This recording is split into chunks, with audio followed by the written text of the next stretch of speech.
Ben, pour la troisième année pour moi et pour la seconde année Fabien, nous partons au Maroc dans une semaine. L'année dernière, on avait fait un peu de sable et cette fois-ci, on va essayer de monter sur des dunes, de faire quelque chose de mieux. Donc, on a mis un pneu un peu plus agressif à l'avant, un tracker de chez Michelin sur la T7 à Fabien. On a enlevé le porte-bagages pour gagner un peu de poids. On a protégé le pot d'échappement. Et à l'arrière, malheureusement, il n'a pas pu mettre plus agressif que ça. Il a mis un Mitas Enduro Trail Plus. Voilà, bon après, ben, c'est la T7, hein. Elle n'est pas trop lourde, pas trop légère non plus, mais bon, ça devrait le faire. Et moi, l'année dernière, j'étais parti avec l'Africa Twin et Ravière avait aussi un T7, donc j'avais quand même pas mal galéré. Et là, cette année, j'ai gardé mon Africa Twin, mais j'ai investi dans une COF 450 Rally, version haute, une moto qui est peu connue. C'est un monocylindre, 4 temps, double Arbacam, refroidissement liquide, qui a été conçu par un passionné du Dakar en Chine. C'est un moteur qui est connu là-bas, qui a l'air fiable, puisqu'il y a une moto comme ça qui tourne au Maroc en location, qui a déjà 40 000 km et qui n'a pas bougé. Donc les suspensions sont réglables en compression, détente, aussi bien à l'avant qu'à l'arrière. Et j'ai fait une petite préparation, j'ai mis des protections d'axe de roue à l'avant, des tampons pour un petit peu le carénage et aussi à l'arrière.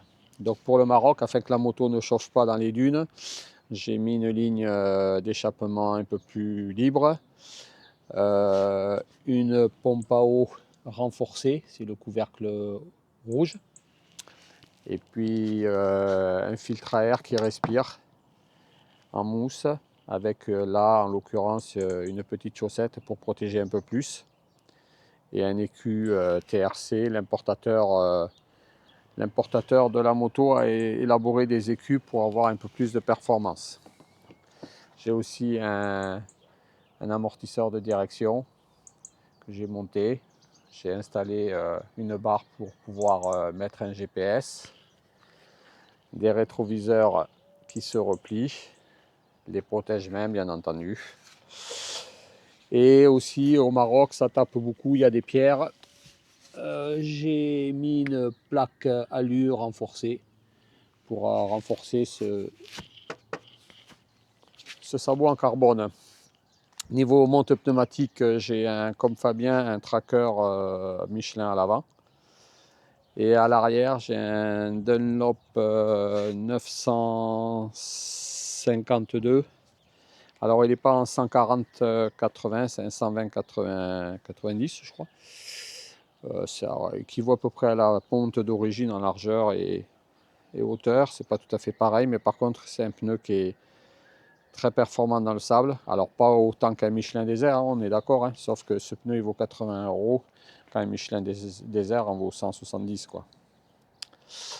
Voilà. Donc, ben, après, on va monter ça avec les bagages. Je suis en bagagerie souple. J'ai gagné aussi du poids par rapport à l'Africa Twin, à peu près 5-6 kg. Je pense que globalement, on est sur du 100 kg de moins que l'Africa Twin. Certes, 40 chevaux de moins, mais 100 kg de moins. Et c'est le poids qui compte. Bon, voilà la configuration de la bagagerie. C'est marque Kriega, garantie 10 ans. Ça a fait ses preuves globalement. Donc j'ai deux valises de 18 litres. D'un côté et au milieu, j'ai mis une petite sacoche JV que je fixe via des anneaux ici avec deux sangles. Ça ne bougera pas.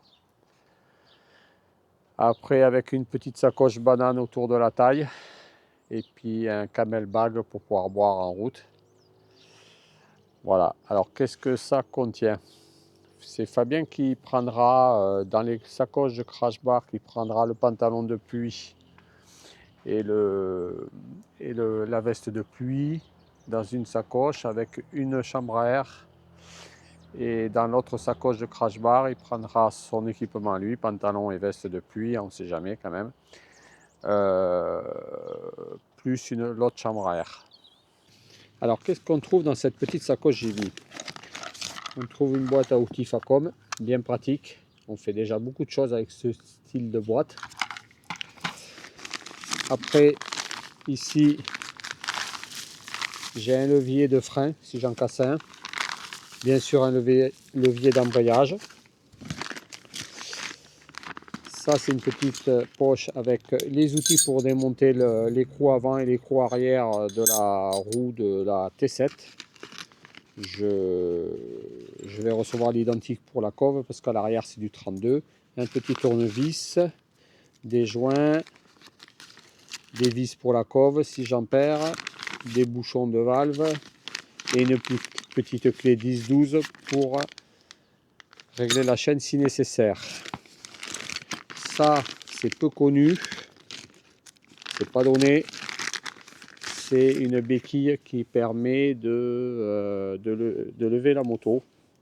Vous la déployez comme ça et vous la coincez sous le bras oscillant ou sous le sabot si c'est possible.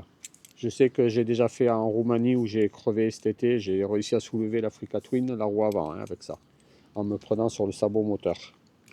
Ça, c'est des petites cales en bois pour, si on crève, pour caler le pneu sur le fond de la jante pour réussir à le remonter. Ça, c'est des pattes de fixation pour la valaiser, pour les sacoches derrière, si je les casse en cas. Un jeu de 6 pans. Ça, c'est pour démonter la roue avant de la T7. Ça, c'est des super démonte-pneus, très légers en alu. Alors, avant, j'ai de quoi dépanner. Une crevaison. Ça, c'est un ustensile pour aller chercher la valve sans se flinguer les doigts quand on remonte la chambre à air. Une petite valve de rechange. Ça, c'est l'outil. Une autre petite valve de rechange et c'est l'outil pour démonter les valves. Donc, ces fameux démonte-pneus, ça sert à garder le pneu au fond de la jante pour pouvoir le remonter. Et les démonte-pneus, ça se trouve en 2 sacoches. Vous en avez 3. Ça fonctionne comme ceci.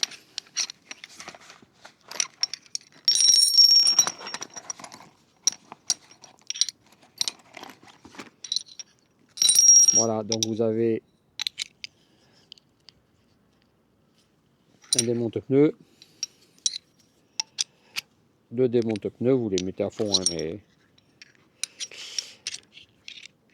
et un 3e démonte-pneus, et pour faire un long, ou alors si vous voulez, vous pouvez faire 2 longs, si vous préférez. Voilà. Donc ça pèse que dalle.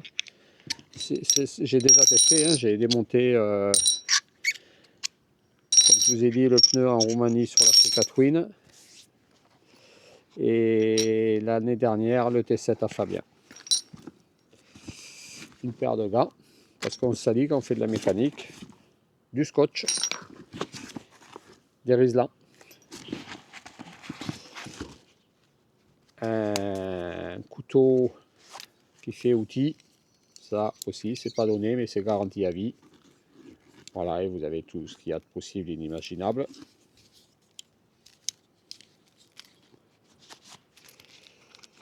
Et pour finir, 2 cartouches d'airbag, parce qu'avec Fabien, on roule en airbag et une émotion, avec la fonction off-road.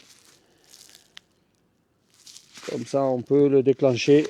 C'est arrivé l'année dernière, quand je me suis cassé malgré tout une côte, malgré l'airbag, sur une langue de sable, avec l'Africa Twin l'année dernière, mais peut-être que ça aurait été pire sans airbag, je sais pas. Ça, c'est difficile à juger. Malgré tout, cet airbag in émotion n'est pas là pour protéger les côtes et les épaules.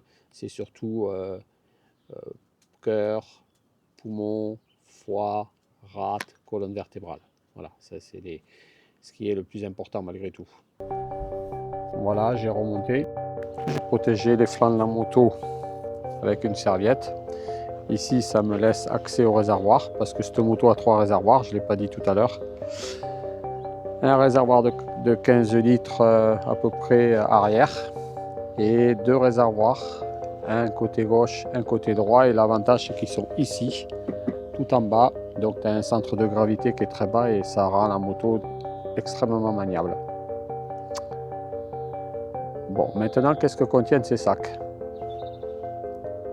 Ben, le strict nécessaire pour être le plus léger possible.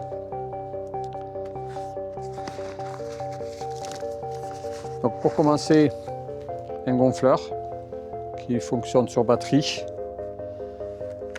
qui permet de regonfler les pneus si on dégonfle et qu'on regonfle suivant le sable et la nature du terrain.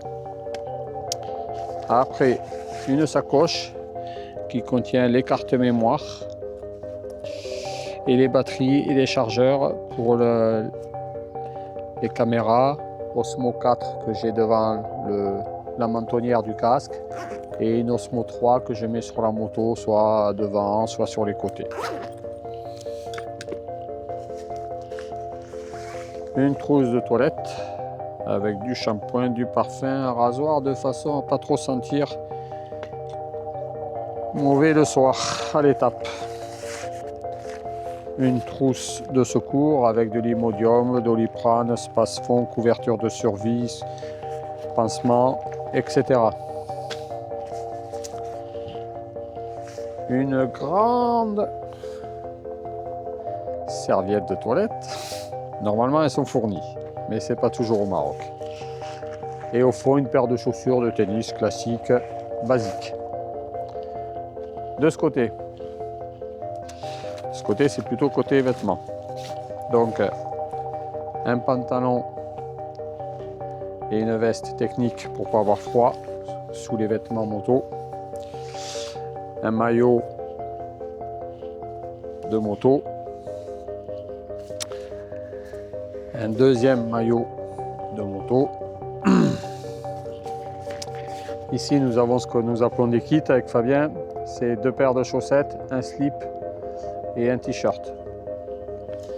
Le repassage, bien sûr, on y... 1, 2, 3, 4. Voilà, ça c'est tout pour les vêtements comme ça. En clair, on peut tenir 5 jours avec ce qu'on a dessus. Ça, c'est une veste Décathlon que je peux mettre le soir ou sous le blouson de moto puisqu'on part en blouson d'été, aéré, pour pas avoir trop chaud. Puisqu'on a l'airbag aussi qui tient chaud quand même un peu. Ça, un pantalon Décathlon qui fait aussi short, donc c'est nickel. Ça, c'est pour le soir à l'hôtel. Ça, c'est un short, un deuxième s'il faut. Et on ne sait jamais, un maillot de bain